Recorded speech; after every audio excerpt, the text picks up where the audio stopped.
Welcome back to Orange Hat Reviews, everyone. I hope you're all having a wonderful day. I am here with the lovely Mads Mama Bear, the awesome Mongo Big Thinks, and the Price is Right review. So, we are going to be covering the final installment of the Caesar trilogy, War for the Planet of the Apes, and how this movie also does some pretty good tributes to the original movies, and how it falls perfectly in line with the Caesar trilogy, how it is literally a masterpiece ending. So with that out of the way, before we get started, we're going to give each panelist a chance to give themselves a plug. So Mads, ladies first, plug your channel. How you doing? Doing good. I, of course, sorry, getting my brain in order here. Good. You can find me here at Mads Mama Bear on YouTube, Mads Mama Bear Doll over on Twitter. And Sunday, I will be having a Rise and Shine stream, which is at this point probably going to be just touching base and just telling some nice stories.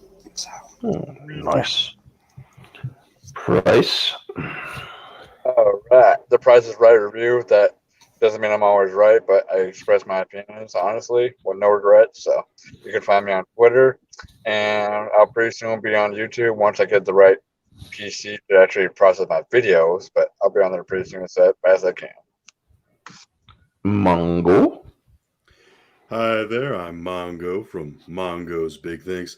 I'm just a dude. I like hanging out, talking about things that are fun and that hold my interest, whether it's movies, comics, video games, all that kind of stuff. And, I'm very glad to be here today.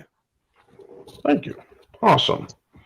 And y'all know who I am, so you don't need to know anything else. No, just kidding. So yeah, let's get into the talking points. I got them pulled up here. The opening one. Chat first, though.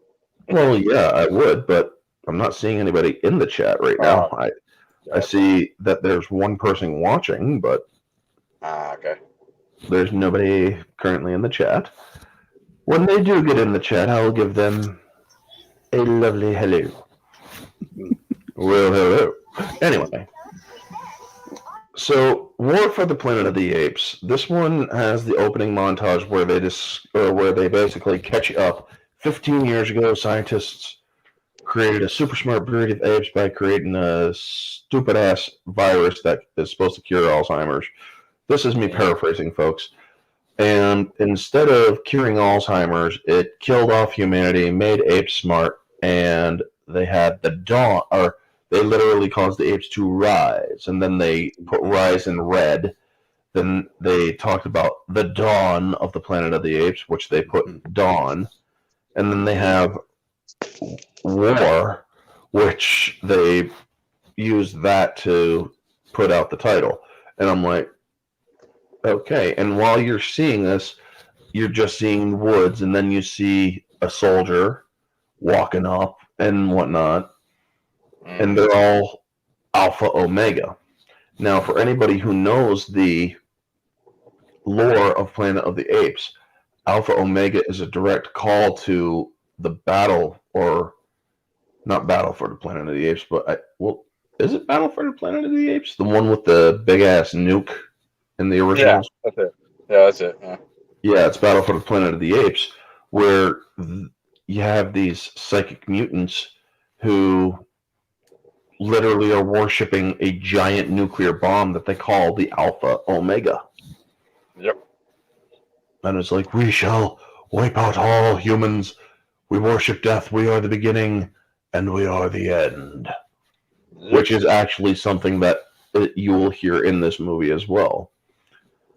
And so you see all of them, and then you see that they're spying on some of the apes because they're looking for Caesar.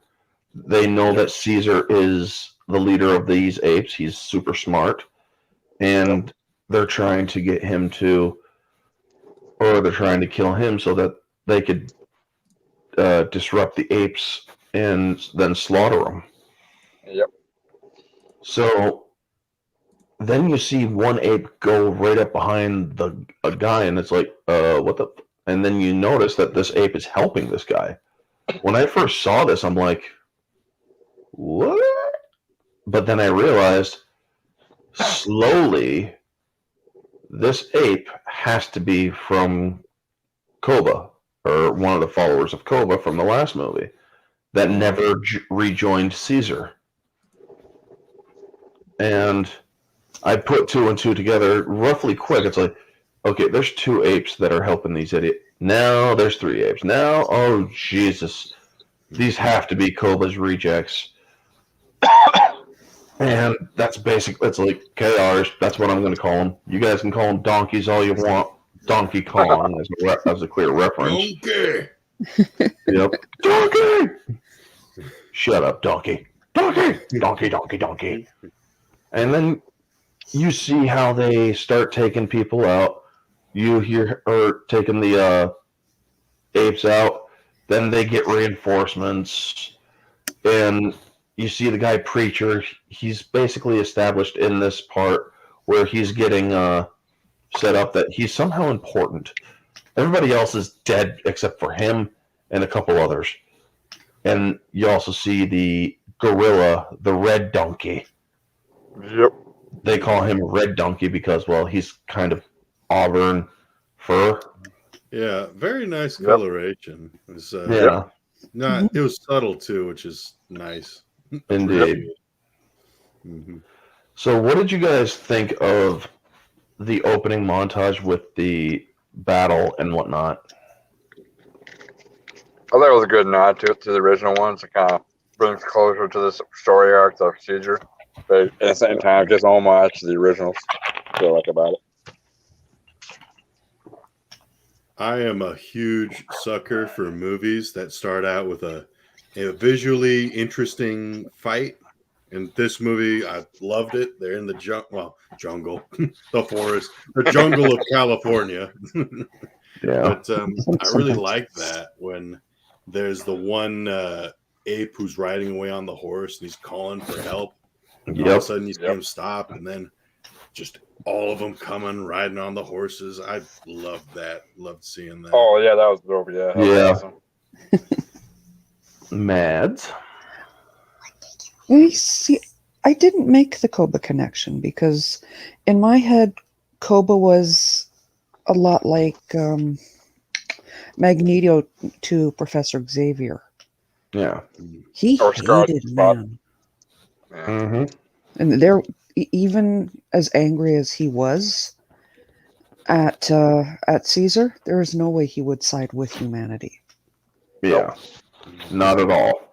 Yeah. But you'd have to think that the ones that joined the ones that joined Koba never rejoined Caesar. So when the humans got there, they're like, "No, we're going to join you. We're going to join you. Don't kill us." That would have been an interesting thing to see in a comic or something, you know, like how they would approach these guys, you know, the Koba rejects, you know, how they would approach these humans. Like, Soul Assassin, don't be racist. Assassin. So then they all get knocked out and they're tied up, and you see many of the survivors and the injured all reacting through the view, or you see the viewpoint of Caesar. He's walking through. They're all asking for, or they're all putting up their hands to be based. This is how reverent or revered Caesar is. mm-hmm. This is how you doing, Kashar? Good to see you. Hey, what's up, man? Hey. Hello. She is a high school friend of mine. She's somebody I knew since high school. Oh, sweet. Hey, how you doing? Yep. We're just talking War for the Planet of the Apes and doing a nice little discussion. But yes. And this is how revered Caesar is. And you see you see Luca and Winter. Winter is the white gorilla. Albino, yeah. Mm-hmm. He's definitely not albino, because if he was albino, he would have had red eyes. Oh, okay. I can't remember the other gene that they have for it. Okay. But it is similar to albinism. Now, they go up and they're like, or the orange man, Maurice, the orangutan, he comes up and he's like, oh, you definitely know I was. All hail the orange man, Maurice. But anyway. Just a side note. I looked it up. You are correct. Some of them were loyal to Koba, and some of them feared Caesar. More feared Caesar's love of man. Yep. And so, actually, Caesar points this out in this next thing where where everybody's like, he's just going to kill us. He's like, I did not start this war. Yeah. The ape who did was named Koba. I killed him. These apes, and he's like, oh, so you speak for all apes. What about him? Huh? We got 6 others just like him. These apes followed Koba. They fear me. They fear what I might do to them. Yep. Then he actually chimes in. He's like, I don't fear you. And he then basically he gives up a lot of information. It's like, you guys should really rein in your donkey there, because he's kind of basically telling everybody about the colonel, and he's like, he's more than just a man. He's everything to them. Well, okay, that's the same thing with Caesar and the apes. I mean, but I also like how he doesn't know how to say colonel. He says Kerna, Kerna. Yeah. And one thing I want to make a side note that, but when he's talking about that, it seems like he doesn't want to get involved at all the entire war. He just tries to stay out of it as much as he can, Caesar and his group. Oh, yeah. And he says, I don't want this war. I never wanted this war. Yeah. But all I do is fight to protect apes. Yep. Leave, and then he's like, we're going to let you go. Yeah. But Red Donkey gets smacked around because Rocket just clocks him with the frickin' rifle. And he has Winter take him out and off screen, and it's like, okay. But you can tell when Red Donkey is talking about the colonel. Or if you pay close attention to Winter's reactions, you could tell that Winter is scared. Yeah, he really is. He's scared. And then it's like, well, they're not paying attention to Winter to see his fear. So, So then, when he releases the humans, he's like, go back, talk to your colonel, tell him to leave us the woods and the killing can stop. And Maurice asks him, do you think they'll give the colonel your message? They are the message, Maurice. We're not savages. Yep.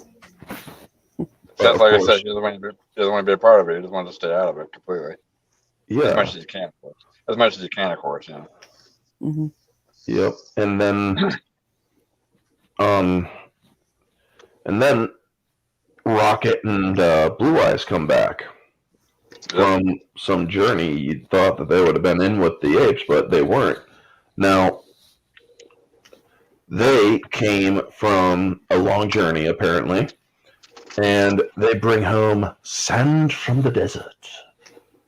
They're looking for an alternate home because they know that the war is going to make it difficult for them to live where they do.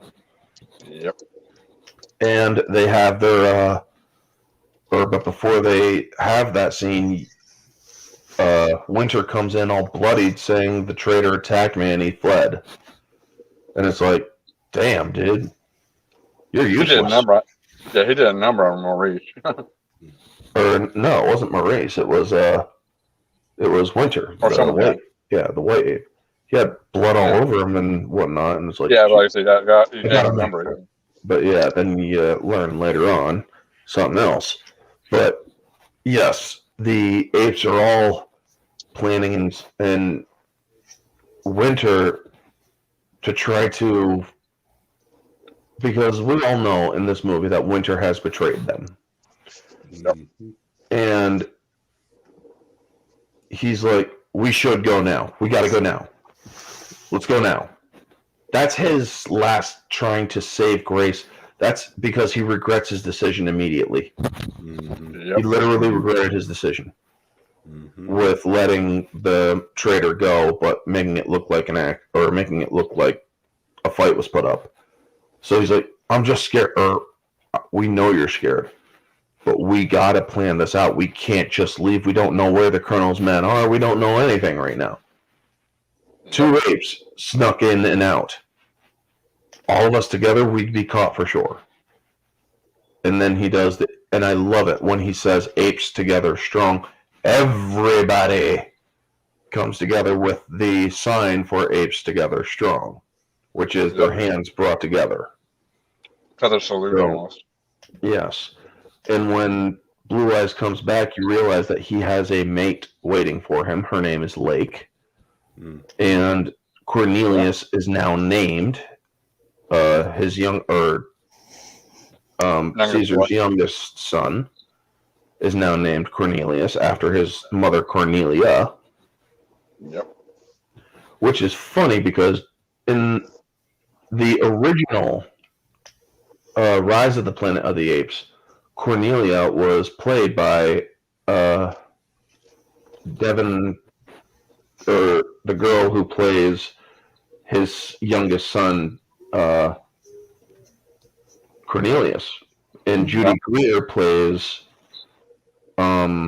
Cornelia in Dawn and War. Yeah. And I'm like, it's a decent touch and whatnot. But having Cornelia originally being played by Devin, and then Devin only plays Cornelius, it's pretty cool. It means that they kept the greatest actors.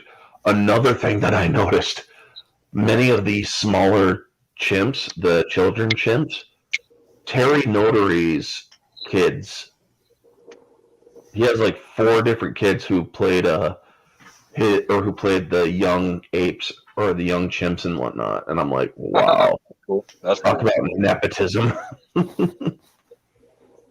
So then that night, they're all basically trying to sleep, but Caesar's noticing some green weirdness coming through the waterfall. And then he sees people sliding down. He's like, what the fuck? And so he's like, how many people on patrol? 6 or 5, maybe 6. Get them. Also, get Rocket. And he has his son, Blue Eyes. He's like, protect your mother and your brother. And he also sees that there's a rope in there inside the waterfall. And then, well, people are their home has been invaded, basically. And Blue Eyes manages to kill the guy that came in openly, which you knew that he was meant to be bait. And then you see the Colonel off or just barely on screen to the side bring up his rifle, but you don't hear his shots. Yeah.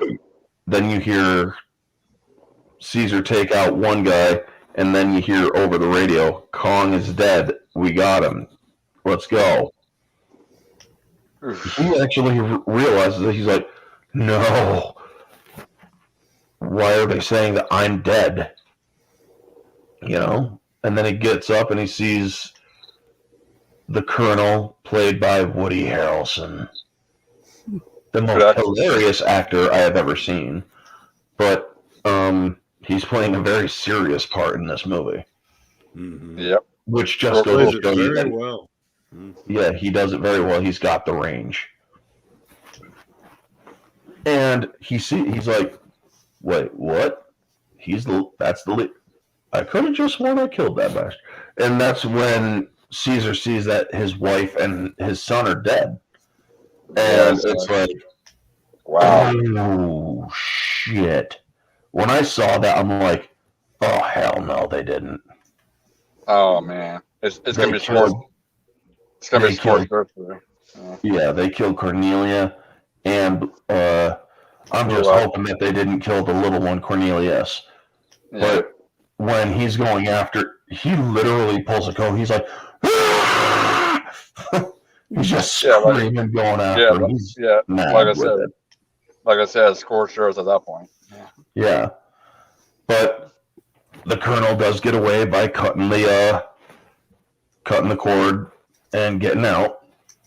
And everybody's around, and it's like, we can't find Winter. We think he may have betrayed us. And he's like, have you found my son? And they're like, no. And so Maurice does the only sensitive thing. Let's go, everybody. Let's go look for his son.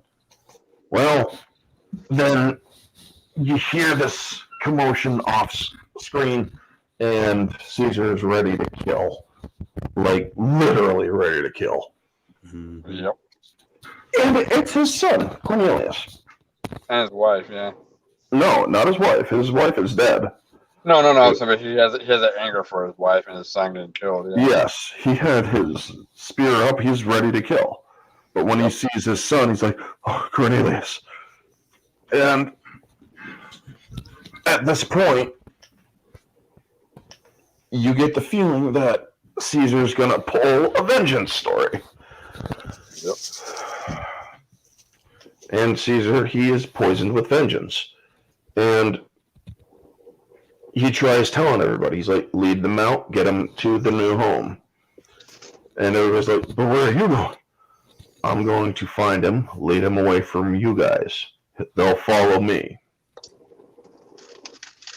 And so Caesar goes off and sends Maurice, Rocket, and Luca follow him.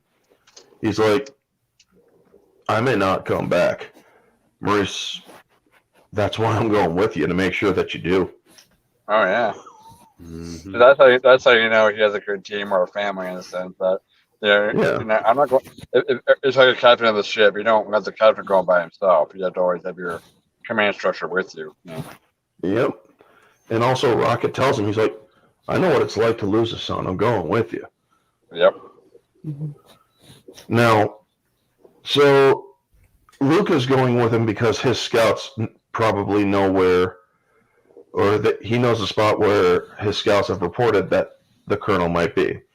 Now they get to this place, but before we do, I should go back to just before they leave, and Caesar entrusts Cornelius to Lake, because Lake is Blue Eye's, mate. And he's like, you loved my son. Please take care of my other son. And it is truly it's a good moment, but it's also a sad moment. Very sad. Because Cornelius doesn't want his father to leave. Yeah. This kid just lost his mother. And he's like, why are you leaving? You know? Yeah. He lost his brother too, yeah. Yeah. So they get to this house, and they're like, take a look around. I'll look around. And then they see the human. I'm just going to put this down. Mm-hmm. And then he tries pulling a gun, but Maurice freaks out. He goes to cover Luca and Rocket, but you hear another gun go off, and he's like, what the hell? And they all look over, and they see that Caesar had no problem pulling that trigger. Well, the shotgun, yeah. Yeah, he's like, oh, he's like, dude, really? Did you have to? Well, kind of, yeah. I mean, they would have killed him. It's how the rest of them, yeah. Yeah. Mm-hmm. And then they hear the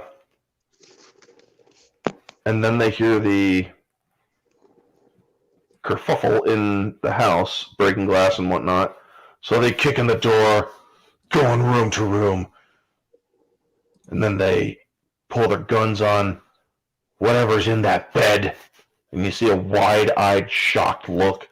Maurice comes in, he's like, what the fuck are you guys doing? Put the guns down! You're scaring this little shit. Yeah. So they all leave, and this is some of the best CGI in this one shot. You have a CGI ape, a computer-generated ape, pretty much right up to the damn camera. You would think that that is a real orangutan. Yep. Mm-hmm. And you also get the first clues as to what's going on. He gives the doll, or he gives a little doll to the girl, and the girl's trying to say something, but she can't. And so he reports to Caesar, I think something's wrong with her. I don't think she can speak. Yeah, that's sad. Yeah. It's the first tribute to the great silence from the first movie, where all the other humans somehow were not able to speak. Yeah. Until, what's her name? Nova from the first movie started to speak. But anyway. Well, I think what is my own opinion. I think just some of the side effects of the virus, it kind of nullifies some of the brain functions when you start speaking or using your that's basically what happened. The virus from ALZ 113 had mutated further. Yeah. Those who were immune were now losing their ability to speak and losing higher brain function. Yeah. No, the original Nova, yes, she was, dude. But the Nova in this movie is a child. Yeah. She is yeah. She's only like freaking 11 years old or something. Yeah. That's sad in this case, baby. Okay. Yeah. Yeah. So then she comes out, sees her dad, and Maurice is like, we can't just leave her here, man. She'll die. We can't take her with us, Maurice. I understand that, but I can't leave her. I mean, Maurice is literally trying to bring Caesar back from that dark precipice. He's just too consumed with hatred right now. Well, yeah. And this is one thing that a lot of critics were saying. It's like Caesar was always a beacon of hope. It's like, can you understand what just happened to him? Mm-hmm. Believe it or not, people can have radical, life-altering choices when from a trauma. Yes. Yeah, Soul Assassin. I know you meant, but yeah. But like I said, wait, the original one, not this one. Yes, I know. I just wanted to tease you. I find it a bit ironic. Humans in that world couldn't speak, but could make clothes. Who said they made those clothes? But I was gonna say that, yeah. Cause just imagine, like I said, imagine you losing your wife and then your son, and you know any father would have that kind of rage in their heart as well. And that kind of they just want to destroy whoever did that to them. You know, that's like almost every father would probably do that. Exactly. So then, he looks over. He's drinking his out of his flask on their horse, and she's with Maurice, and she's looking over at Caesar like, I fucking hate you. Also, I'm thirsty. But then they see the camp, and then they don't see the colonel, but they see a certain white gorilla. Yep. And the gorilla they go to confront Winter, and Winter's like, or tells him basically he's scared out of his mind because he just realized what went down and shit. And it's like, oh damn! It's like, you got like 30 seconds to tell me why I shouldn't kill you. Yep. Or yeah, he's basically the reason why his son is dead and that sort of thing. Exactly. He's one that ratted them out, pretty much. Yeah, he is. And the first words out of Caesar's mouth, where's the colonel? He's not here. He left. I mean, frickin', this is how scared Winter was. He ratted out Caesar. He ratted out the colonel. He's just trying to survive. You feel very bad for Winter. You really do. Oh, yeah. But he's also a coward, too. Yes, he is a coward. And then when Caesar basically tells him, "My wife and my son are dead," and he's like, "I didn't know. Please forgive me." Mm-hmm. Well, then he realizes that soldiers are coming up close, so he clocks him in the face with the shotgun, and then they all have to freaking hold him down to keep him quiet, and they don't realize that just as those guys are leaving because they thought they heard something but didn't, well, they accidentally just killed Winter. They suffocated him. Yeah, well, like I said, Winter was about to rat him out just right then and there. Yeah, it He was wasn't gonna rat him out. He was classic case of a donkey making an ass out of himself. Yeah, literally. Yep, there you go. So what did you guys think of that whole situation? Let's hear what Bez says. Actually, Happy Dinosaur, they actually did. The Alpha Omega is what they call themselves in this movie. The Army group, and that is a reference to the bomb. And but the mutants, the telepathic mutants are not really referenced. Yeah, that would what a freaking Looks like Winter crazy thing that would have been. Those mutants were nuts. Winter won't be. So what is magic? The Starks are going to be pissed. Now, what were you saying, Mongo? I'm thinking back to those mutants from the original series. Would have been nuts if all of a sudden one of them peels their face off. Oh yeah, just jump the shark with like, "Yep, we're telepathic mutants. Yeah, we're not humans." Oh man, great movies. We got some stubby arms growing out of the back of our heads. No wait, that's Judge Dredd. Whoops. But anyway. So I was curious what Mads had to say about this whole situation because she's been kind of quiet. Oh Jesus Christ! Season 3rd Degree Murders and another monkey case closed. Happy. They haven't gotten that far into developing the law system. They're still on ape not kill ape, okay? Yeah. And that actually does come to play because they're like, well, now what the hell are we going to do? We should go back and no, we got to find out and keep it safe and whatnot. And freaking while Caesar's just drinking more of that juice, and then he actually looks down at the girl, and then he looks on and you see something on the other side of the flames. And then you see a bloodied up Cobra come up and it's like, ape, not kill, ape. It's like, what the fuck? I mean, I'm like, this dude, what's in that flask?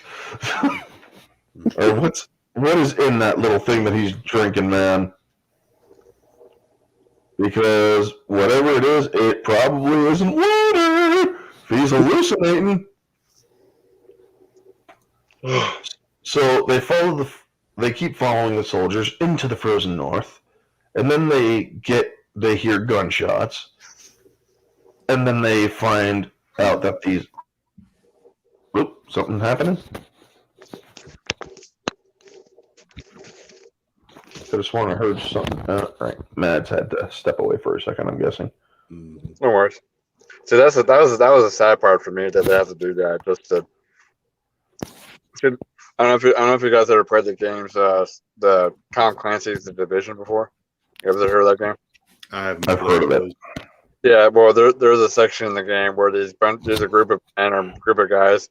They basically try to kill off people who have diseases by burning them alive.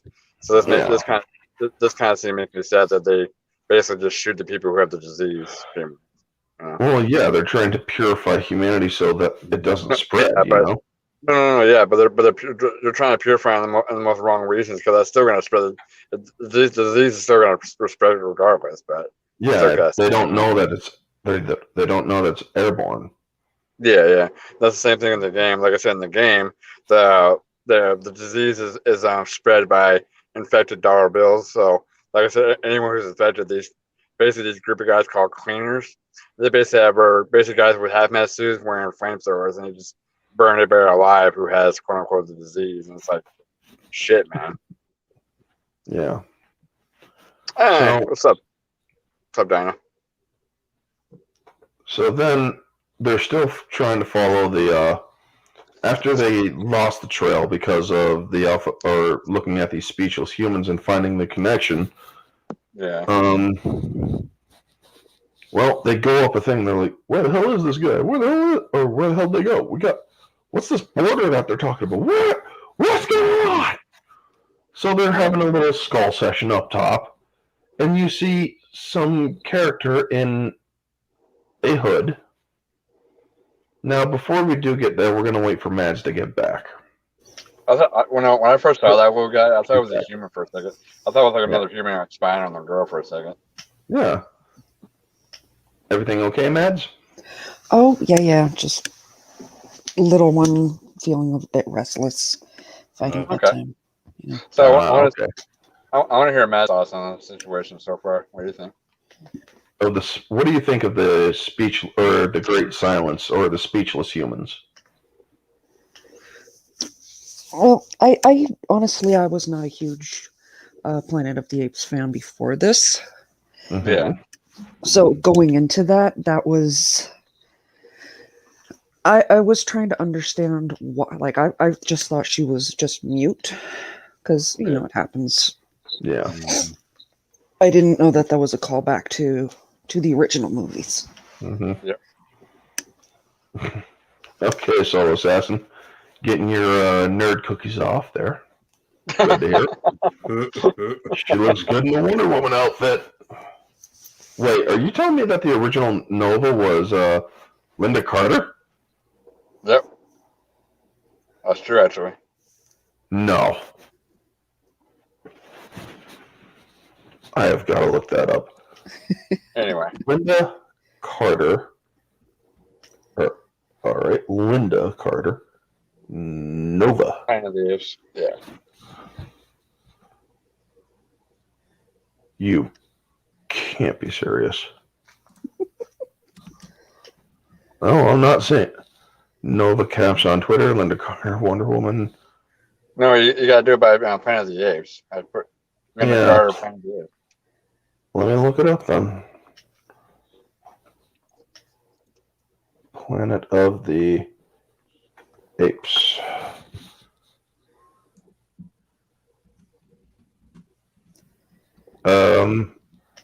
I'm seeing a Linda Carter that was in a like mix between Wonder Woman and Planet of the Apes. Who played Nova in Who played Nova in Planet I'm of... seeing Linda Harrison. Literally beat me to it by a actress. Yeah, Linda Harrelson. Or Oh, okay. Harrison. Yeah, I was thinking about that. I thought it was Linda Hamilton for that. Oh, never mind. Yeah. As I was about to say, it couldn't be Linda Carter. Anyway, yeah. God damn it, Soul Assassin, you made me do all that for nothing. No, I'm just kidding. But Hey, anyway, it's a learning experience, though. don't forget a plastic moving box that you don't want to screw up your top. Oh, okay. Okay. Well, he's talking about disposing a body, I think. Oh, yeah. Because earlier he's talking about you gotta use like acid and a hacksaw to dispose a body. oh my Maybe it's God, still that. Jesus Christ. Happy dude. Really? Well, we didn't get the unreleased sequel, Grodd of the Apes. Oh my God, really? Gosh, when they That would have been put interesting. Grodd in a movie, that'll be very fun to see. Like, Oh. I think he was in the Flash series, but I'd like to see. Yes, Grodd. Gorilla Grodd was in the Flash series. He was the telepathic and genius ape. Orange? Oh, Yes. Grodd. I mean, Grodd. Yeah. Yes, Mads. He is right. Who? Soul Assassin. Yes, I know that they did a mix between Planet of the Apes. Wonder Woman Who's Afraid of Diana Prince TV short 1967. Yep, there was a mix between the Planet of the Apes and her. Yeah, Wow. I saw that part, or I saw a picture of that. No, but she played the first live-action Wonder Woman. The video said yes. So yes, you are right in a way, Soul Assassin. Anyway, back to You're the story. redeemed. You can But stay, yes. Soul Assassin. You can stay. Now, so we then get this character that's just groping the horses, grabbing the binoculars, getting the shotgun, and Luca catches whatever it is. And so this thing just hops on the freaking horse, and they all riding away. He handles a gun pretty well, too, by the way. Yeah. The gorilla looks down like, "Hey, get back here! Get back over here!" Yeah. And so then they get into this a ski resort, and they all cock their weapons to the dark, and he tosses out the guns. Bad ape! Bad ape! So they try signing to him. They're like, "What are you doing here?" And he's looking at him like, "What the fuck are you? What?" He doesn't know. I don't think he understands. He's not one of us. So this is the very first huge epiphany for them, that there are other apes out there. Yep. And that they can talk. And Maurice is like, honestly, I thought we were the only ones. And so Bad Ape, or we're just going to start calling them BA, not Baracus, but BA. Yeah. And he explains that he came from a zoo, and the reason why he has the name Bad Ape was because he was called Bad Ape by the humans, and he ran from the zoo, the Sierra Zoo. I'm guessing Nevada, but so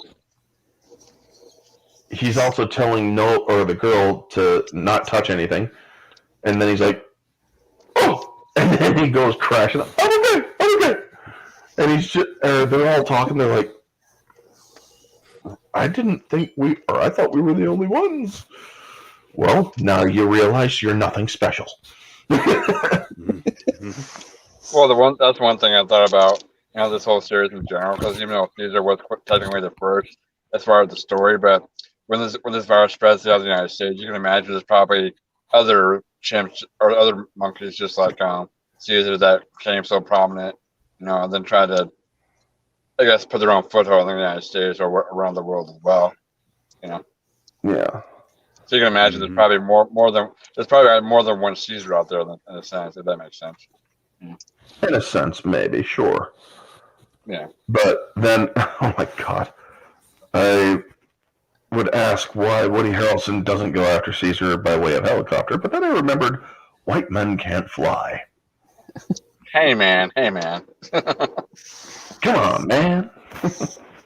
Anyway. Nice. So, yeah, then Caesar sees on the package border, which Winter actually was telling him that he was going, or soldiers were coming across from the border to join Woody Harrelson and whatnot. Mm-hmm. So he's like, "Where'd you get this?" Human zoo. And he's like, "Can you take us there?" "Oh, no. Please, you must take us." "No, never going back. No." And this basically freaks the hell out of the Bad Ape. And so he's like, look, Snow, you stay here. Too dangerous. No. And then he allows the girl to keep a sign that says Chevy Nova, which will come back to play later on in the movie. And she keep, "You guys stay. We're friends. Stay here with me," and whatnot. He is such a comic relief in this movie, in a movie that is just very dark right now. Mm-hmm. But then, go ahead. No, I was going to say it's kind of depressing in some places too. Oh Oh yeah, definitely. Mhm. And so him and Caesar then start talking. It's like, who's the girl? Don't know. But she with you. She has no one else. And he's like, or they have a heart to heart where Bad Ape or BA and him, he's like, you have family? And he's like, I had a son and wife. They were killed. And he's like, soldier, soldier. And then he's like, I also had child. Do you think Mhm. he might be at this human zoo? I don't know, maybe. Then I guess, or then I think I will take you. And it's really a very touching scene Mhm. because then you get Nova outside playing in the blooms, and you have Luca coming up like he's about to just say, "What the hell are you doing out here? Gotta stay in your freaking, gotta stay with Mauricia." No, he picks a freaking flower and puts it in his puts it in her hair. Love that And moment. that moment was so great because it shows that Luca is just a freaking softie. Hey, AFK, good to see you. Hey, what's up, bro? How Okay. you doing? I was gonna mention something like that because yeah, the big gorilla. He seems like a tough, burly guy, but he's like, yeah, he's the soft side of him. I'm pretty sure. I He's like a heart that. of gold, yeah. Hmm.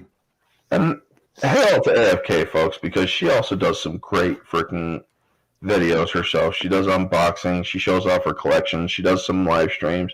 Oh, nice. And she's all around a wonderful person. Well, glad to have you here. Yep.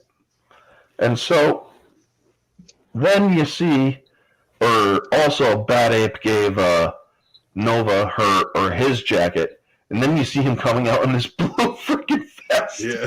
and a freaking winter hat.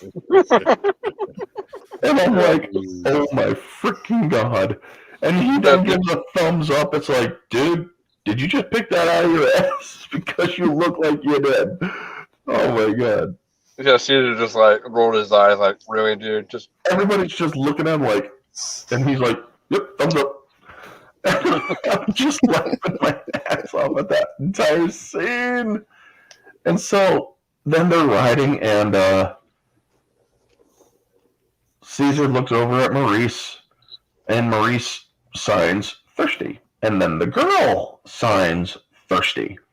So you now understand that Maurice has been teaching the girl sign because she can't speak. mm-hmm.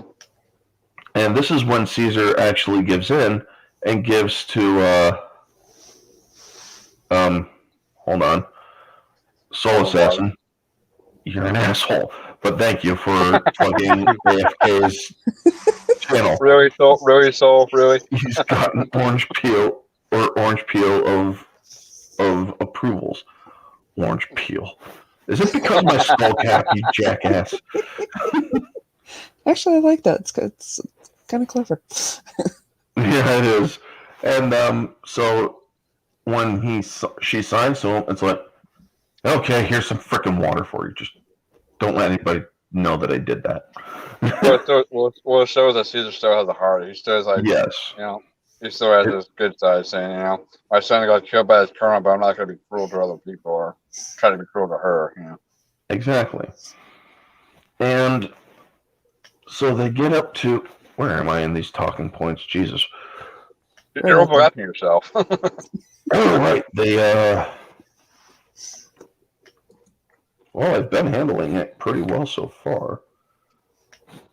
But yes, after talking to Caesar, Nova learns the sign. Caesar starts to warm up to her. Luke and Caesar get ambushed while on Recon. Mm-hmm. There we go. Yeah. So, yes, they're on Recon. They found the facility. And Rocket comes in because just as they're about to shoot him, but Rocket comes in and kicks their ass. But Luca got bayoneted by one of the guys. Mm-hmm. And so they're dragging him up. And Nova comes down crying, and she puts the same bloom over his ear. And that gives Luca a chance to feel loved in a sense. Yeah. It's a very kind thing he did that was returned to him. And when he passed on, this is the last straw for Caesar. And Maurice tells him something that everybody was expecting, or was probably not expecting, but could have predicted. Yep. He's like, they need to pay. And then Maurice is like, now you sound like Koba. Mm-hmm. Oof. That's a cold kind of statement to say, but it's true. But he's like, whoa, that's deep. That's just not a cold truth, man. That's a kick in the nuts with a heavy dose of cold truth. That's what I mean. Yeah, he's like, just that's cold. But he's like, yeah, that's true. Caesar lost it right then and there. He's like, you all need to go now. Yeah. I'll handle this myself. Because that was the one thing he would never want to be told, is that he sounds like Koba. Exactly. That's what I'm saying. He just got that. Ooh. I just had that silence in the room, not a pin dropping. Just, whoa. He said that. Yeah. Because you see the anger on his face at being told that. It's like, how fucking dare you. Exactly. He was like, oh, you did not just go there, man. And then it cuts to Caesar just walking through the snow, cocking his shotgun. He's like, I'm going to kill all these fucking humans. But then he realizes what these stands that he was reconning are. Yep. And then he realizes that these are apes and that they bear some very familiar markings. He's like, wait, I know. Oh, my God. And then he sees that there are a lot of apes down there. And one of the other apes are still alive. Yeah. And he's freezing to death, but he manages to tell him, we got caught, or the humans ambushed us and are forcing us to work. But that's all he can get out of him. And then Red Donkey just knocks him out. Donkey. Yes. That's sad, too, because it reminds me of like I said, a Planet concentration camp in a sense, just working him to death. Yeah. So what did you guys think of that whole now you sound like Koba and whatnot? What are your thoughts leading up to this whole, all the way up to that, from there to where I just ended? You're gonna know my thoughts all here, Matt and Mango. Yeah. Meds. Well, first of all, I adored Bad Ape. Yeah. He was just an absolute lovable character. Soul assassin, don't go full Koba. Exactly. You went full Koba, man. Never go full Koba. Yeah, words to live by. As always, Maurice was the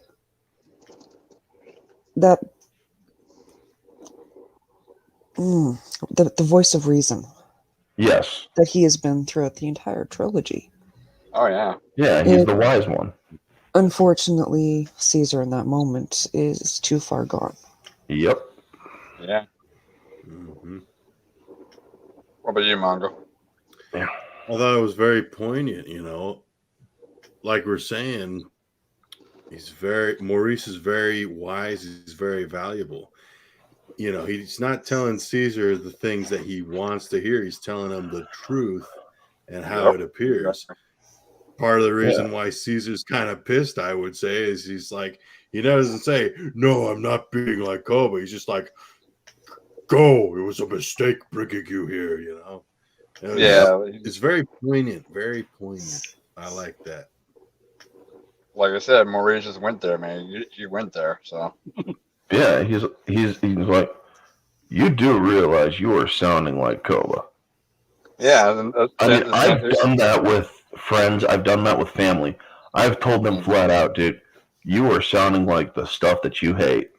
And exactly. It is never a good idea to do that, but then they later on come back and say, you're right, and I'm wrong. See, here's one my last opinion on this one. But that's how you know you have great friends, if they're the ones that hold you accountable. I expect my best friend to keep me in line as well, not to cross that dark side threshold. They said it's if you have good friends that will keep you from the dark side, or to keep you from crossing that moral boundary, to say, hey, you're starting to act like this, man. Knock it off. But Maurice is like saying, being that best friend of him and saying, hey, cool down. Don't cross that line, man. Pretty much. Yep. And so then you hear the colonel's voice talking about Wellington and many other very distinguished figures in history who all had a very warlike past. Yep. And it's like Wellington, I can't remember the other ones that he named, but he's like, this is basically our last stand. Custard, yep. Yep. You went, Yep. or Price, you went full coma. Never go full coma. Yeah, yeah, he's calling Come on, you out, dude. Price. He's calling you out. You did not just go there, bro. So maybe I have to stalk you because I will. But anyway, he's like, who did I kill that night? My wife. My son. I'm sorry. I mean, I was there to kill you. And the colonel, he told him, he's like, I'm sorry. I was there to kill you. And I hope you don't regret sparing his life. He's an excellent shot. But you guys are a disease. And you don't or he's like, I offered you peace. Peace. Are you serious? Well, and then he has him put in. Go ahead. I was going to say that, yeah. Like, he's offering his peace, but he slapped away. But I also can't really feel bad for the humans as well. Because, like I said, they're still in that state of, we're just trying to survive. We want to survive as a race ourselves, you know. Because the slow is dwindling in numbers while the virus is breaking out. And so they're just basically desperate at this point, in my opinion. Yeah. Anyway. And so when the colonel walks him out, basically to show everybody, he's like, yeah, I caught your freaking leader.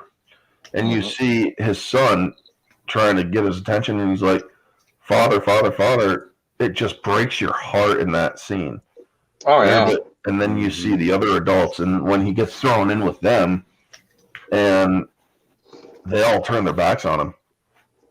They literally turn their backs on him because they believe that he abandoned them. Or failed them, yeah. No, not failed them, abandoned them. Yeah. They all feel abandoned. And Lake is the only one who's understanding. Forgive them. They feel that they felt you abandoned them. And he even says, what have I done? Yep.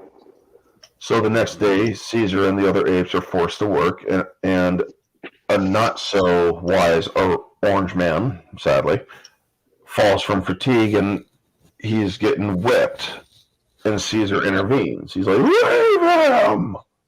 Yep. Well, the colonel has steps in.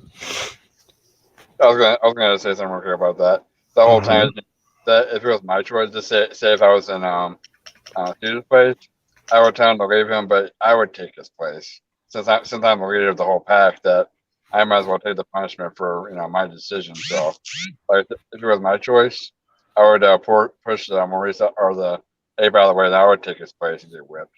That's just my choice. He would have gotten shot there, though, if he had pulled that, they would have shot him. No. What I'm trying to say is, if he's being whipped from the back, like I said, I would tell him to leave him, but he would take his place, so the guy could whip him instead, or whip Caesar instead. They did whip him. They did whip Caesar. He just didn't react. But also, when he told them to leave him, all the apes were like, they started following him again. They realized that he hasn't stopped caring for us. Yeah. And they're like, okay, they're all revolting. And then Caesar looks over at the colonel, and the colonel's like, you think you won this shit? Bring him over.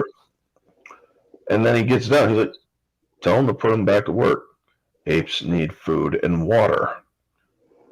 Tell him to get back to work. Apes need clock blast the frickin' orangutan. Yep. I'm going to count to 5, 4, 3, 2. Then you see Lake you see Lake get up, Pointing the rock. holding the rock, and it's like, everybody else get back to work or else he's gonna die. We need him alive.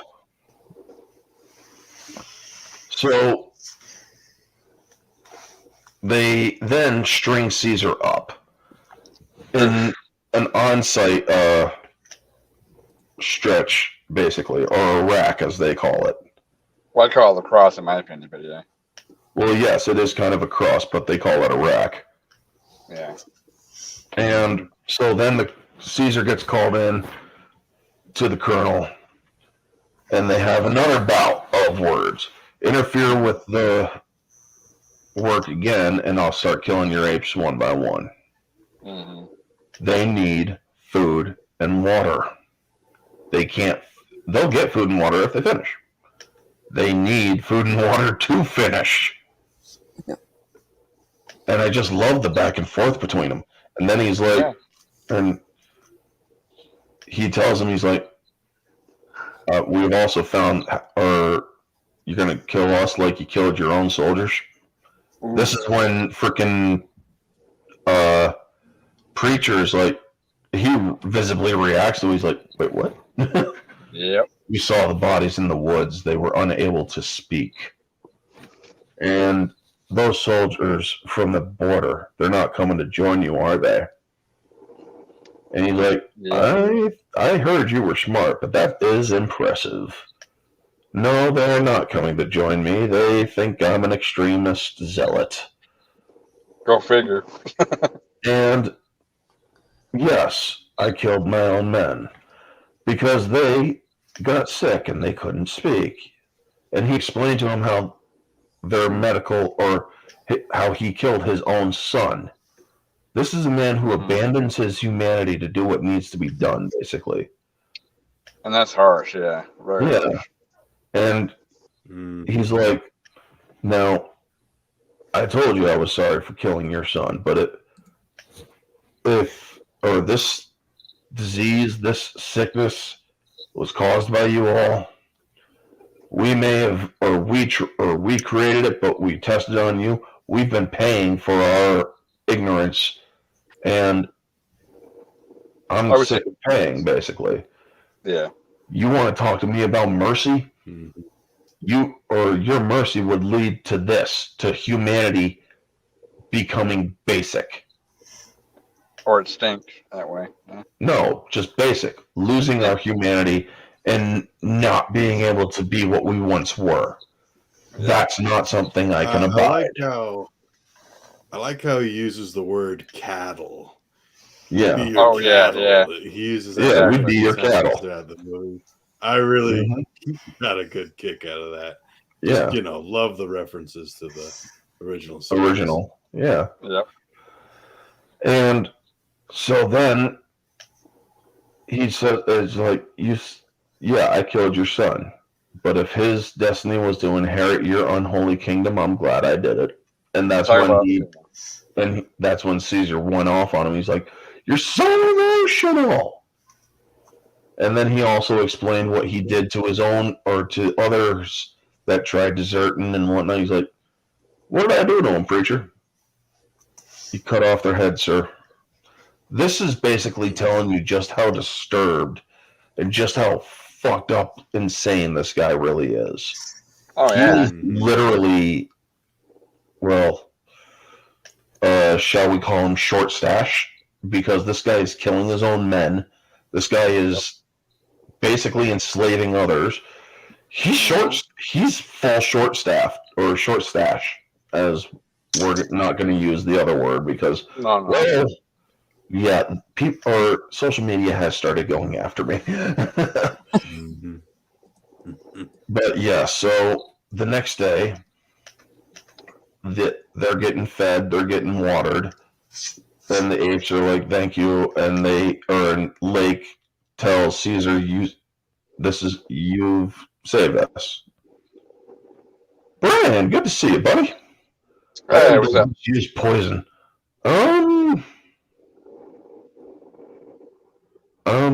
Good question. But anyway. So real quick here, a little question I have. So Woody Harrelson's character, he talks about how he sent his son to scout for Yes. Caesar's Yeah. place. He comes back and he catches this new strain of the simian flu. Yeah. Yeah. And so I question, at least today when I was watching the movie, is it really that smart to have a bunch of these apes, probably infected apes Yeah. in your, you basically have a huge concentration of them right next to you. Is that the smartest thing? It just seems a little Counterproductive. I don't know. It seemed a little weird to me. Or counterproductive, yeah. It does make you wonder, doesn't it? Because but then if you really think about it, this new sickness was only coming from humans to humans. It was only passed from human to human. Because they were immune to the strain that came from the apes. So the mutated strain was coming from humans. Yep. So then we're to assume that there was a infected human that infected the son when the son was going to look for Caesar then. Okay. Well, either that or the virus that he had inside him started to mutate. Then and there. Okay. Now, my kind of confusion question is for the obvious reason that they want to, the other humans want to destroy or defeat this colonel, but I wonder what the rest of humanity is still out there, because that was a huge army who came to stop the colonel. So I'm wondering how much that was huge. And that's why. That's why I wonder how far has humanity has gone at that point. There's a whole huge army still out there. We'll get to that. Anyway, Matt's thoughts on the discussion of the Great Silence and whatnot. All right, here we go. Well, as a parent, it's hard for me to wrap my head around what he did. Even knowing, even knowing it's that just shows how far removed he is from, or how far removed he is from actual humanity. Yep. Yeah. And from a parent point of view, I can totally understand it. I mean, I'm not a parent, but I have looked after children. I have helped raise kids, so I do kind of have the paternal instinct. And yeah, I couldn't ever do that to my kid. No. Never, yeah. Even if I have a kid, I couldn't do it. And yes, I do call it the Great Silence, even though it's not what it's called. It just sounds epic. So yeah, Twitter gets turned off. Oh my god. Oh, geez. Hey, Soul Assassin got his mind blown by Mongo. Good job, man. Every once in a while, one of these big thinks is profound. Exactly. Yep. You got the every once in a while, Mongo comes up with something so profound that he literally leaves people in such a state of mental bliss to where they look like Hugh Jackman going to heaven. It's like that moment in Blazing Saddles where Mongo turns to the camera and he says, "Mongo only pawn in game of life." There you go. So then Red Donkey brings up a pail of water to Caesar and just freaking douses him. Yeah. Yep. It's like they are in the north that is like really freaking cold. Yep. Yeah, I was gonna mention one thing when Caesar's tied to the post with the cross down there. It just shows you just the pure humiliation of that. They just all those apes, all those monkeys and primates are watching their leader being basically tortured on a cross, and there's nothing to do about it. It's pretty sad. I mean, You're right. Talk about humiliation. There is parallels you can, kind of make there. Oh yeah, religious ones. Mm-hmm. Just saying. And then you see that whenever he's suffering, he does hear or he sees Koba. And Koba's basically there to try to tempt him to just give it up, man. But it's not really Koba in this. It's the Red Donkey's attempt to break him. Yep. And then the Red Donkey throws him into a cell instead. And Nova, while everybody else is freaking, or while the other apes are checking out stuff, because the other apes, I forgot to talk about this, they found what happened to Caesar. And they're looking through the binoculars, and what are we going to do? What? And then they give it to Bad Ape, and he's like, oh no! And they're like, what? What? That's so small. And then I realize he's using the damn binoculars backwards. I mean, that was just too damn cute. Well, he's a zoo monkey. What do you expect? He's a zoo monkey. Yeah, it was just too cute. And so then they're like, we gotta get, no. And then he falls through a freaking tunnel. He's like, what? And then they figure out that the sick humans must have escaped through here. Okay, yeah. And so then Nova just goes into the freaking. This is one thing that I did have a problem with. It's like, you're telling me this girl walks into a frigging military camp. Yeah. Patrols everywhere. That just conveniently stop going on patrol so she can go in, give Caesar some water, give him a little pet, give him some food, remind him that apes together are strong, and basically reawaken his quote-unquote ape manity. It's like, really? But I do love it. You see... Hey, man, plot armor. Exactly. And so she has to hide, and they're like, they'll find her, and if they find her, they'll kill her. And so Rocket's like, don't worry, I know what to do.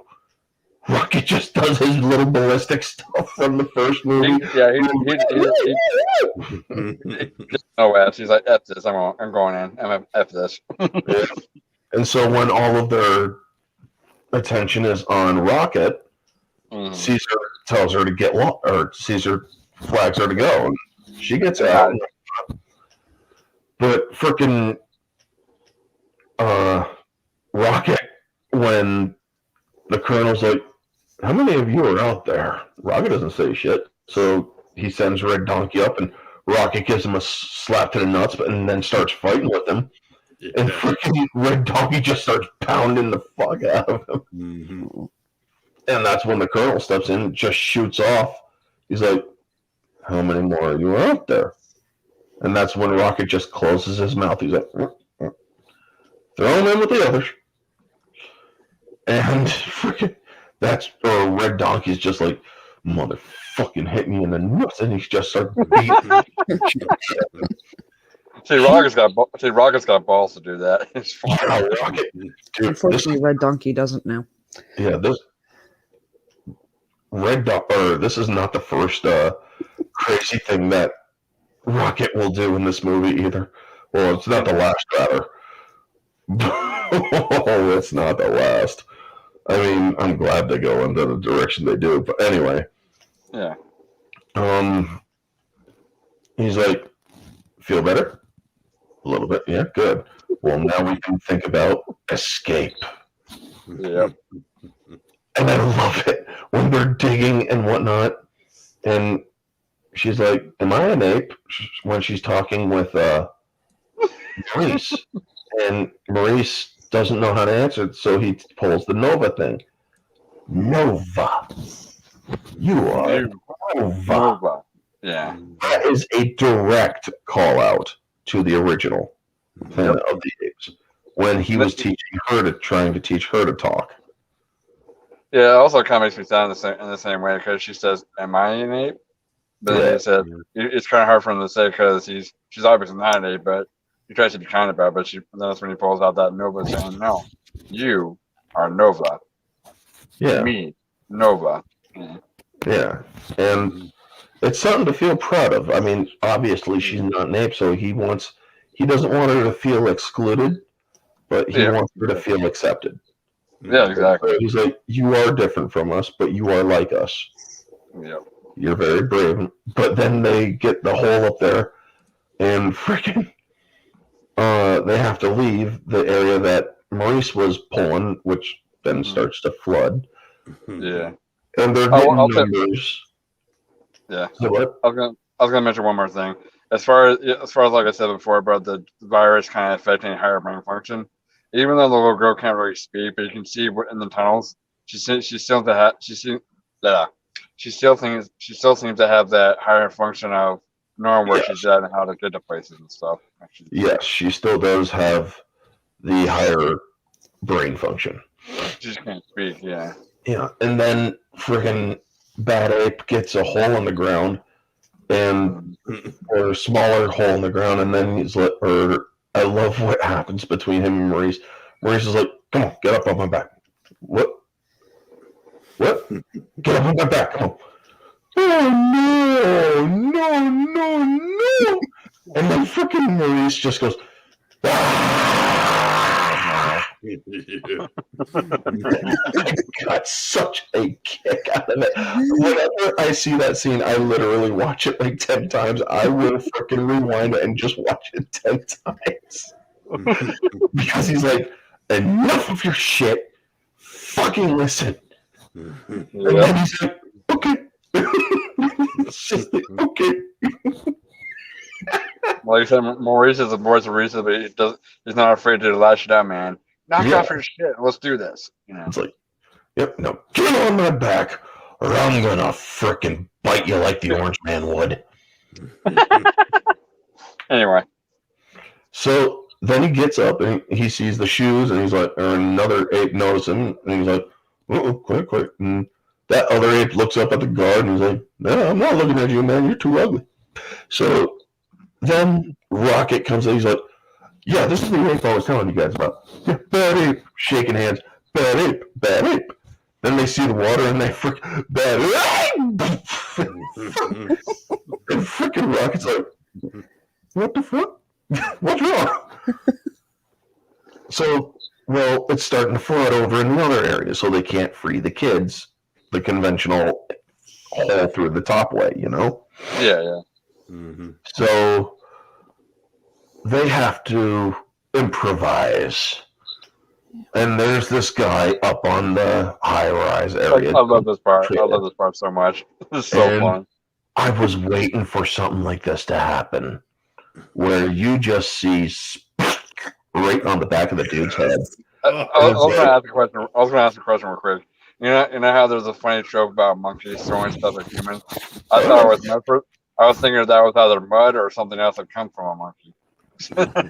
Oh, it was shit. Yeah. It's like, ooh. The splat sound. I'm like, oh. Yeah, I know, right? And he's like, hey! It's like, are you fucking serious? But the best part, the best part about the whole thing, he goes inside the cage. He's like, "Who's through that?" And next thing you see is a second splat, and then you see and then you see Rocket just standing there holding another one. Come at me, bro. Another one. He's like, yep. Come at me, bro. I'm the fucker that threw that shit at you. What you gonna do about it? Yeah, I lost the scales. What you gonna do about it? He's like, come at me, bro. Let's go. Yeah. And then he gets pulled through the hole, and keys are tossed up. I just love it. Pull through the hole, keys tossed up. Awesome. Now get those kids out of there. And it's just such a great freaking moment, man. We were wondering, when are we going to see one of these apes just start flinging shit, you know? Exactly. That's always been the funny trope for monkeys, yeah.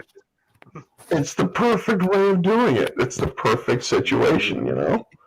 Exactly. Because this guy freaking reacted in the perfect way. He reacted in the dumbest way, but it's still the perfect way. Yeah. It's like, hey, who did that? So you honestly think they're going to tell you who did it? You fucking Dude, moron. hey, Orange. I could bet you would react just like that too if some monkey just threw some shit at you. You'd be like, "What the frick?" No, it's like, dude, you want to fucking throw shit? I will take a shit right here where I stand, and I'll start fucking flinging. Dude, I've hissed at freaking geese when they hissed at me. I hissed right back. A freaking cat one time walked up, started smacking me in the head, and I turned right around and I gave that cat a high five to the noggin. So, smack you right back, dumbass. I'm the alpha here. Anyway, Here at Orange Hat Reviews, I do not condone the abuse of animals, but sometimes an animal does need to know who the alpha is. Anyway, when someone touches Orange's trident, wait, Orange. One last bit of Orange. Did you just confess to us you're a cat beater? Okay. No, I'm not a linity. Jesus. I'm kidding. Anyway, but yeah. Anyway, Monkey Nut Shot sounds like a movie or a movie function.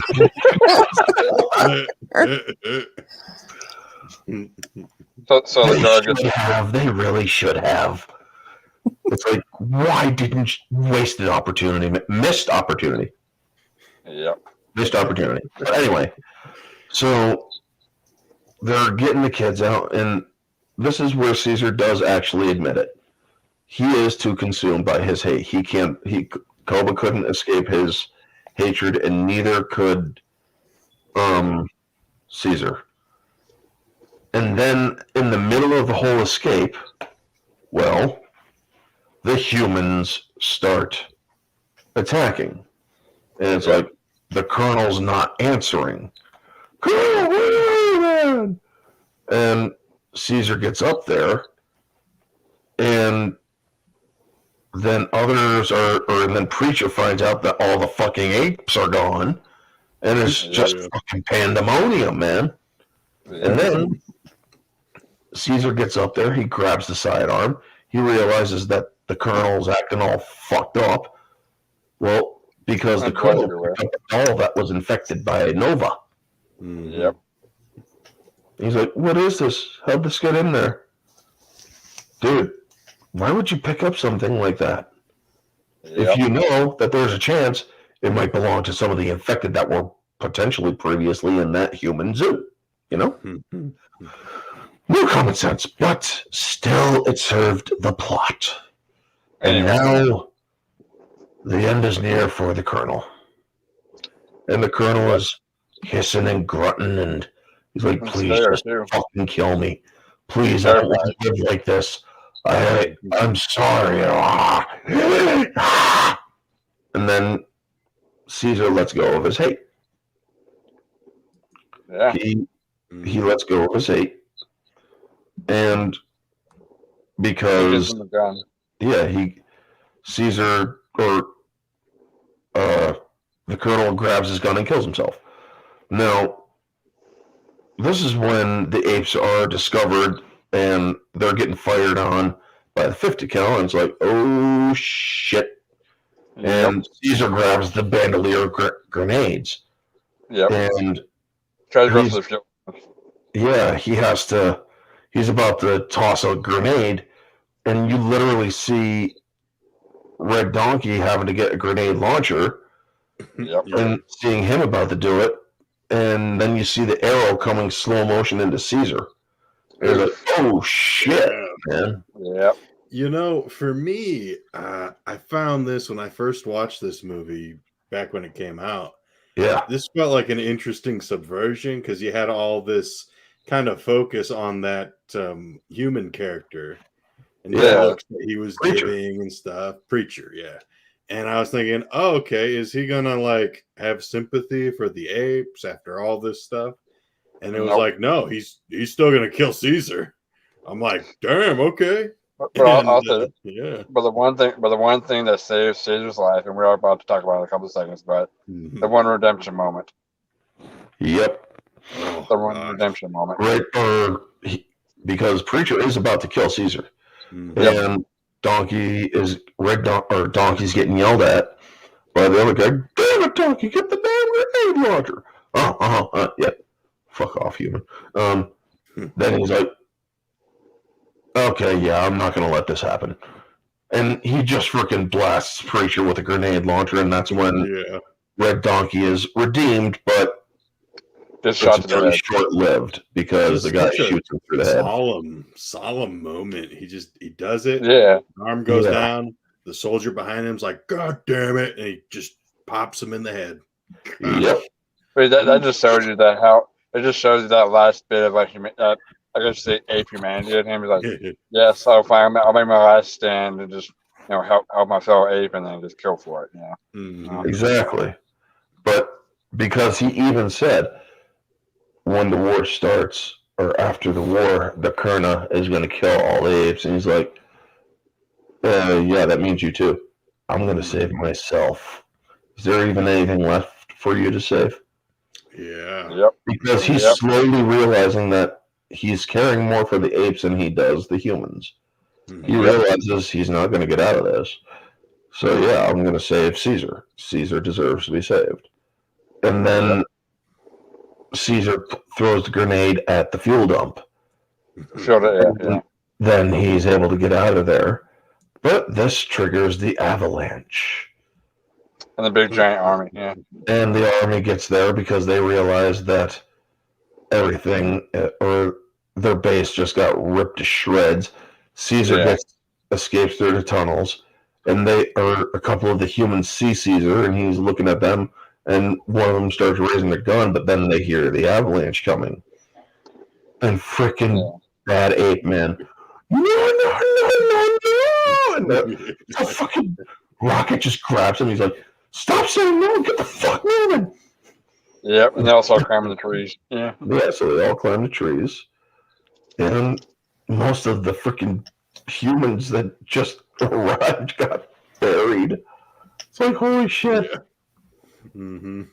And so talk about a crazy escape from all the humans, Yeah. Mm-hmm. And so this is what leads to the end of the movie. Oh, I'm sorry, I got 2 private chats here. Wow. 5 minutes late on the first one. Sorry about that. But yeah. Wow, this dude. Anywho, so we're coming up to the end of this movie, and great movie.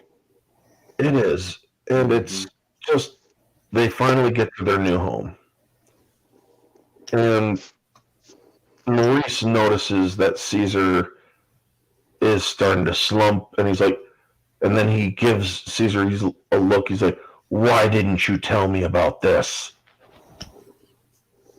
And Caesar tells him, "It is okay. We're free now, and they can do well with or without me."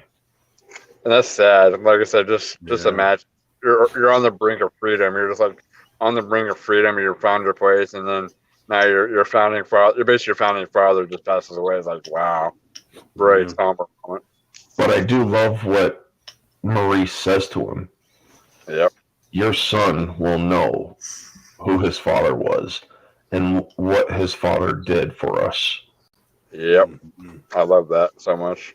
And then he also mentioned that we will all remember or something like that, or is it just his son? If I remember right. He was just saying it about his son because at that moment, and you see that Caesar could go with a smile on his face, and he did, and I cried like a bitch, man. I'm not. Well, the best part for me was Maurice himself. He just shed that one tear. Did you see that too? Yeah, he shed a tear. He even said Caesar as Caesar was going. And then he did his mournful, he did a mournful yowl, which drew everybody else's attention, and that's when they started to pan up. Yeah. God bless you. Bless you. That, in my opinion, that's probably the best way to close out his story. That he was the beginning, and he died saving his apes, or saving his new family, pretty much. Exactly, and you'll also notice the difference between Maurice's voice in this one and Maurice's voice in Dawn, which in Dawn it was run. son. Where in this one, it's like, Nova. Yeah, more. Nova. Yeah. He sounded more wise in this one, where in the other one, he sounded more real. Well, yeah, he was an ape at that point, but now and here is more. How should I say it? Orange Man wise. Pretty much, yeah. Anyway, He has a voice he has a voice that's kind of wizened, you know. yeah. But like I said, this is probably the perfect way to close out Caesar's story. Like I said, he started out and then he finishes out saving him. It came full circle. He got the freedom he wanted, and he got his ape safe, and he literally died for those he loved. Yep. Mhm. So, final thoughts, folks. We'll start with Mads. Try not to sneeze again. God bless you. No, I loved the movie. Mhm. Just overall. I have to admit I struggled with the avalanche scene just from a physics standpoint because Yeah. trees are not immune to it. Oh no, No, they're not. No, Yeah. trees are not immune to it, but a lot of trees are sturdy enough to withstand a lot of it, though. Because I grew up in Alaska, and I've seen how avalanches can go through trees. At some cases like that, yeah. Depends on the tree. Yeah. Yeah, I'm just saying. But no, overall, yeah, that was a wonderful way to wrap up the movie. The trilogy.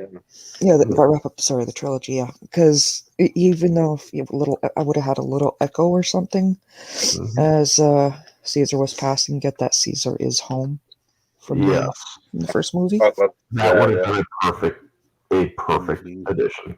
Yeah. Oh yeah. Mongo? I found this to be a very enjoyable movie to rewatch. It was very fun. Just a beautiful movie. If I had to talk about one part of the movie that like really got my eyes open and wide was when Bad Ape's head was kind of just poking up out of the hole. And I'm like, that looks like a real person's head. Yeah, it really does. And like that's just one example there. Like there's just so many great things with this movie that I love. I love the musical score. I love the characters. Just love the movie. Yeah. Price? Well, I would say my biggest thoughts is, like I said, I like the progression of the story where, like I said, both his wife and his son were murdered, and he had that dark path inside it. But then also the same way, he was able to regain his, I'm just gonna say humanity. He regained his humanity by spending time with a girl, and then talking with Maurice, and kind of brought him back to where he used to be, so to where he dies on his own terms, not full of hate and darkness, but the semblance of, yes, I can rest in peace now. I've done what I need to do, and so, like I said, it's probably the perfect way to end a good story like Caesar, because Caesar, in my opinion, was basically, like I said, the George Washington of apes. He just like did what he needed to do, and he's like, "Yep, my time is up. Rest in peace." And that's indeed a very good point too, because you all do make some very solid points, especially Mongo with how well the CGI was done. Oh yeah, like I said, with the shot with Maurice earlier, giving the doll to the girl, that looks like a real freaking orangutan. And it's completely CGI. And holy crap.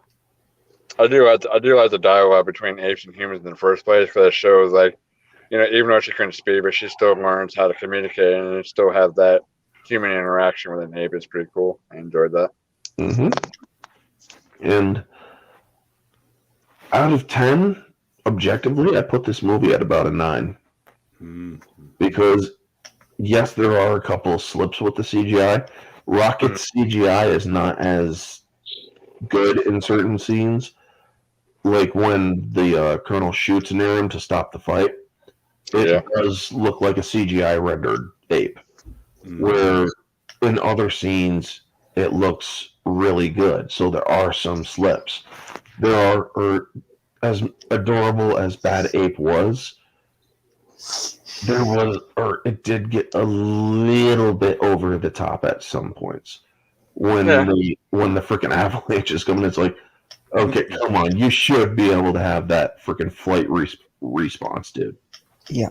But Yep. and so yes, while the movie isn't absolute perfect, it is truly a perfect subjectively because it's 10 out of 10. Yeah. And as a moviegoer, it keeps you engaged. You absolutely love it. Emotionally. There's a fly in this freaking room, and I'm going to kill it. But anyway, it's just bothering me that much. And so, with that out of the way, folks, what would you guys score it? Mads first. You know, I think I have to agree with you on 9. Like I said, overall good movie. You know, you had a lot of heart-wrenching scenes, and yeah, it was just about perfect. Yeah. Mongo. Yeah, I'd have to give it an easy 9. Easily a 9 out of 10. Mm-hmm. All right. Well, as far as subjectively, I gave it a 10, obviously, for how good it does. But objectively, as far as I've seen, for how, like I said, the emotional depth, it draws you in. You know, all the tragic scenes and the obviously the comforting scenes between human and ape, and then you see the tragic scene kind of mold together in that one cohesive story. I would give it a 9.5 out of 10. 9.5. That's fair. Yeah. And yeah, I mean, this movie is truly a movie that fits very well with the previous two. And it is a true culmination to Caesar's story. Where Caesar started, how he grew up, and where he had to go from there. And how he had to evolve. And the Caesar trilogy of Planet of the Apes is literally one of my top 5 trilogies in movies. It ranks up there with the Star Wars trilogy, the prequel trilogy, and then the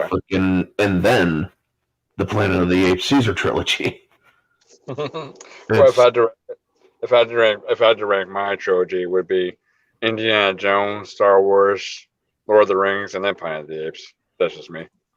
I also have Indiana Jones and Lord of the Rings. Those are 5 and 4 because they're that good. These aren't really in any specific order because these are all the best freaking trilogies that were ever made. Yeah, I will add one more trilogy is How to Train Your Dragon. They did a good job on that one too. Yes, that I'll also say was well done. But I'll give that to a degree of itself because it's also a CGI render movie. But it's still very well done. Still well done, yes. Now, with that out of the way, folks, we are going to start wrapping this up. I honestly thought we would have went 2 hours, but this movie went through really good. And now Disney's going to make a sequel trilogy with the best ever monkey, who is the granddaughter of Caesar, or is she?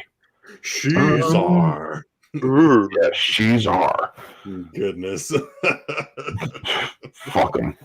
But anyway, folks, that will wrap up this one. And in 2 weeks, we will begin another discussion stream. And this time, it's going to be yippee-ki-yay, motherfuckers. Die Hard. Ooh, Die Hard. That's cool. So who out of this panel wants in with the Die Hards? Depending how many movies are we doing? Or the whole 5? Okay. I'm gonna have to rewatch some of them, but I'll give it a try again. All right, Mongo. I know I've only ever watched the first one, so I'll definitely listen into those. I'll definitely tune into those. Yeah. I'll just see. I'll give you more info as I go. Yeah. Okay, Mads. Need to check how things are looking, so I will get back to you on that one. Alrighty, I will keep it open and let you guys know, and you'll let me know and whatnot. There are only 3 Die Hards. No, dude, there's 5, and believe it or not, I didn't mind the 5th one, even though it is the weakest.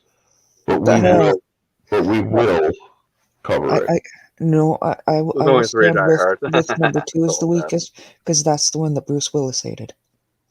Well, there you go, yeah. Alrighty then, folks. That is going to wrap up this one. Thank you all for tuning in. If you're catching this on the replay, feel free to like, comment, subscribe, share, all that jazz. Give me your thoughts on the movie War for the Planet of the Apes. What did you like about it? What didn't you like? How would you rate it? What was your favorite moments? What were your least favorites? All that jazz, folks. Anyway, this has been Orange Hat Reviews and the lovely panelists, and we will all see you on the next stream. Well, depending on who is joining. And until then, folks, stay humble. Later.